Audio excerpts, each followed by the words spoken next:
할렐루야, 주님이 주신 새날입니다. 2023년 9월 28일 목요일 아침입니다. 하나님 말씀으로 지나온 한 주를 돌아보고 다시 말씀과 함께 남은 한 주를 준비하는 그런 복된 시간이 되기를 바랍니다. 오늘 우리가 함께 나눌 하나님의 말씀은 열왕기상 10장 1절에서 13절까지의 말씀입니다. 스바의 여왕이 여호와의 이름으로 말미암은 솔로몬의 명성을 듣고 와서 어려운 문제로 그를 시험하고자 하여 예루살렘에 이르니 수행하는 자가 심히 많고 향품과 심히 많은 금과 보석을 낙타에 실었더라.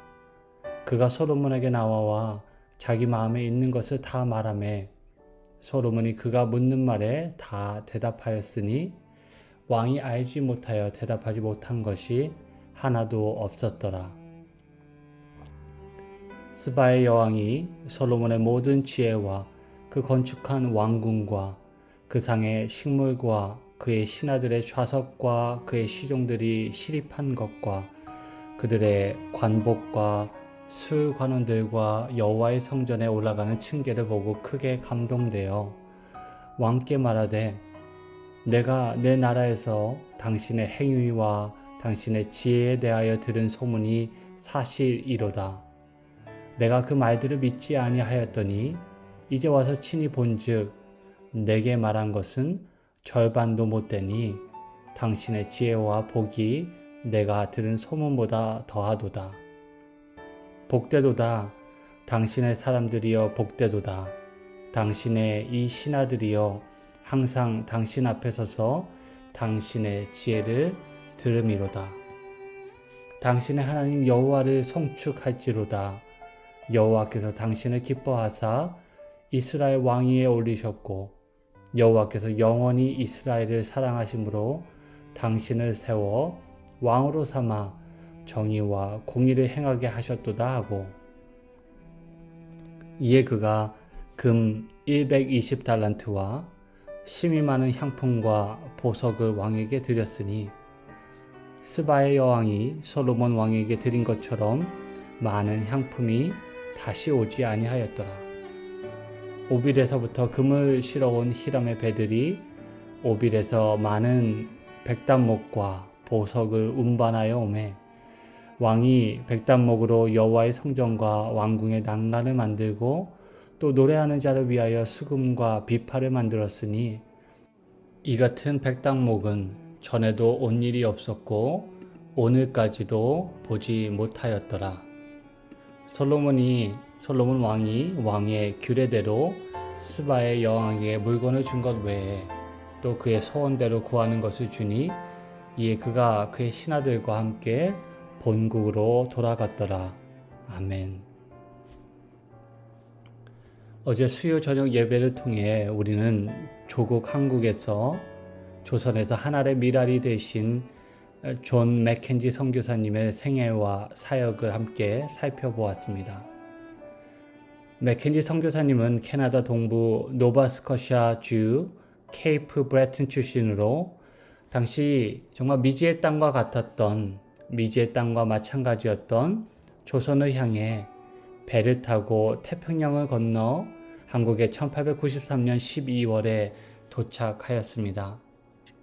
하나님의 놀라우신 섭리 가운데 당시 조선이라는 연약한 민족을 마음에 품고 자신이 태어나고 자란 정든 캐나다를 떠나 한국 땅에 오신 맥켄지 선교사님은 당시 조선을 땅끝으로 여기고 숱한 생명의 위기 속에서도 조선에서 복음을 전하다가 끝내 조선 땅에 묻히셨습니다.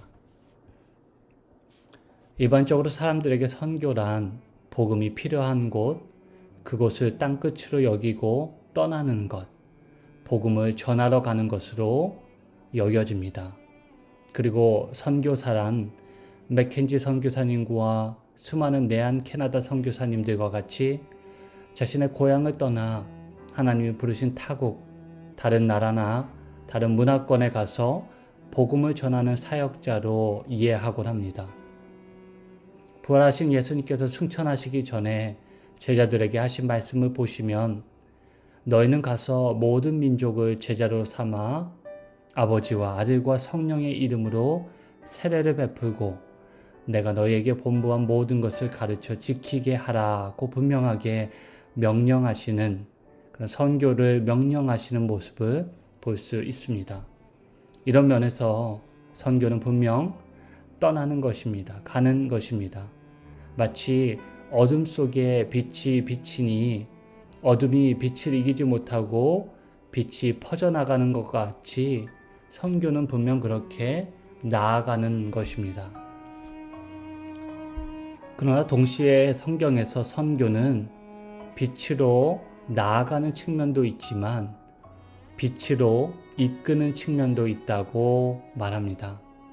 마치 어둠 속에 빛이 비치자 사람들이 그 빛으로 모여드는 것과 같이 선교 역시 하나님을 향해 예수님을 향해 새 예루살렘인 교회를 향해 모여드는 것이라고 말합니다. 그래서 선교와 교회가 모두 중요한 것입니다. 성경에서 선교의 이런 두 측면, 가는 것과 모이는 것은 서로를 배제하지 않고 상호 보완적으로 나타나는 것을 우리는 볼 수 있습니다.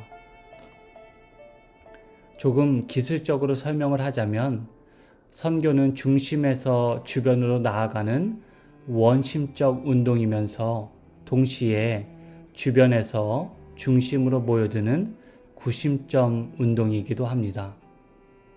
요나는 니느웨에 하나님의 메시지를 전하러 가고 오늘 본문의 주인공인 스바의 여왕은 솔로몬을 만나기 위해 예루살렘으로 나아옵니다. 오늘은 이러한 측면에서 선교적인 관점에서 본문을 짤막하게 묵상해 보고자 합니다. 오늘 본문 1절과 2절을 보시면 스바의 여왕이 여호와의 이름으로 말미암은 솔로몬의 명성을 듣고 그에게 나와왔다고 말하고 있습니다. 어디서 그녀가 솔로몬을 찾아왔는지는 분명하지 않습니다. 빛과 같이 뻗어나간 솔로몬의 평판을 듣고 스바의 여인은 아라비아나 아프리카에서 온 것으로 보입니다. 솔로몬의 지혜를 시험해보고자 그의 지혜를 직접 그녀의 귀로 확인하고자 이스라엘로 나온 것입니다. 평소 마음속에 품었지만 답을 알 수 없는 것들을 온갖 물음을 안고 솔로몬을 찾아오는데 3절을 보시면 그 질문에 솔로몬이 몰라서 여왕에게 대답하지 못한 것은 하나도 없었다라고 적고 있습니다. 그리고 그의 지혜뿐만 아니라 그가 건축한 성전과 궁전에서 이루어지는 그 모든 것, 식사와 행정과 또 제사를 예배를 목격하고 그녀는 솔로몬의 지혜와 복에 넋을 잃었는데 그녀는 이 모든 것을 통해 궁극적으로 솔로몬 왕의 하나님께 찬양을 올려드리는 장면이 등장합니다. 임금의 주 하나님께 찬양을 드립니다. 이렇게 스바의 여왕은 고백하고 있습니다. 이 스바의 여왕이 보여준 자세와 또 고백을 통해서 우리는 선교란 한 영혼을 구원하는 일을 넘어서 그 영혼이 구원의 하나님을 찬양하고 예배하는 데까지 나아가도록 해야 한다는 사실을 다시 한번 기억하게 됩니다. 방금 함께 보았던 예수님이 제자들을 향해 말씀하셨던 그 최후의 명령에서도 우리는 이 점을 확인할 수 있는데 예수님은 제자들을 향해 가서 무엇을 하라고 말씀하십니까? 바로 모든 민족을 제자로 삼으라고 말씀하십니다. 아버지와 아들과 성령의 이름으로 세례를 베풀고 나아가 예수님의 가르침을 지키며 살도록, 즉 제자로 예배하는 삶의 자리까지 나아가는 것, 그것이 선교의 최종 목적입니다. 우리에게 잘 알려진 미국의 존 파이퍼 목사님은 이런 면에서 교회의 궁극적인 목표는 선교가 아니라 예배다라고 말합니다. 선교가 중요하지 않다는 것을 그분이 말하는 것은 아닙니다. 단 선교의 목표와 선교의 동기가 하나님께서 예배 받으셔야 한다는 점에서 또 하나님은 온 열방의 예배를 받기 참으로 합당하신 분이라는 이유에서 선교가 시작되고 이루어져야 한다는 것을 강조하고 있는 것입니다. 종말의 때에 예수님이 다시 오셔서 성도들이 하나님과 영원을 누리며 살아갈 때에 그 속에서 더 이상 선교는 없을지 몰라도 천국에서 예배는 사라지지 않고 영원토록 남을 것입니다. 스바의 여왕은 본문 후반부에 솔로몬의 하나님을 찬양하고 솔로몬에게 금 120달란트와 또 아주 많은 향료와 보석을 그에게 선물했다고 기록하는데, 이러한 모습은 후기 예언서에 기록된 메시아 예언에 상당한 영향을 준 것으로 학자들은 보고 있습니다. 예를 들어서 이사야서 60장 1절에서 14절을 보시면 여호와의 영광의 빛이 비출 때 나라들은 빛으로, 왕들은 비치는 내 광명으로 나아오고 이방 나라들의 많은 재물이 내게로 오는데, 또 같은 장 6절을 보시면 그 모습을 다음과 같이 자세하게 기록합니다. 허다한 낙타, 미디안과 에바의 어린 낙타가 내 가운데서 가득할 것이며 스바 사람들은 다 금과 유향을 가지고 와서 여호와의 찬송을 전파할 것이며, 이렇게 기록하고 있습니다. 그리고 이 예언은 마태복음 2장을 보시면 후에 메시아이신 예수님이 탄생하였을 때 동방에서 찾아와 아기 예수님과 그의 어머니 마리아를 방문하여 경배하고 선물을 드리는 그들의 모습을 통하여서 그 예언은 성취가 됩니다. 그리고 더 나아가 계시록은 종말의 때에 이방인의 많은 사람들이 만국의 빛 대신 예수님께로 나아오고 또 열국의 왕들은 어린 양 예수님께 영광과 존귀를 돌릴 것이라고 예언하고 있습니다. 사랑하는 이글스피드 가족 여러분, 오늘도 우리는 주님이 파송한 선교사로 살아가야 합니다.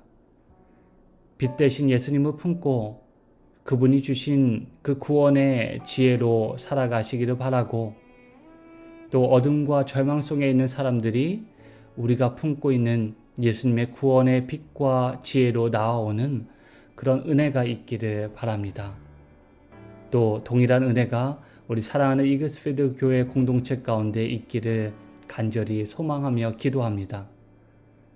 우리가 진정한 예배자로 살아갈 때, 우리 교회가 진정한 예배 공동체가 될 때, 우리 자신을 하나님께 산 제물로 온전히 드릴 때, 그렇게 예배 드릴 때 하나님의 영광의 빛이 잃어버린 영혼들을 예수님께로 이끌어 건져내실 줄을 믿습니다.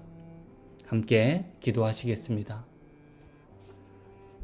주님, 오늘도 우리의 삶이 어둡고 부패한 세상 가운데 있지만 그 속에서 빛과 소금의 역할을 감당하게 하시기를 기도합니다.